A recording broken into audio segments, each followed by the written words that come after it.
सुगंध हे हिरवगार गवत त्यावर पडले दवबिंदू सूर्य किरणामुळे किती मोत्यासारखे चमकू लागले जणू काही वसुंधरेला रक्तजली छानच पांघरायची काय असा भास मनाच्या ठिकाणी होऊ लागला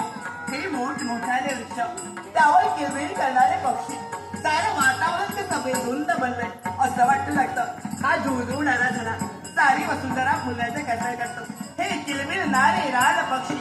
झुळझुळणारा झुळा या हरित तुळांच्या मखमालीवर दवबिंदूंचा सडा या धवल फुलांचा श्वास माझ्या मनात मोहून जाईल अति नयन रम्य हे दृश्य पाहता मन आनंद होईल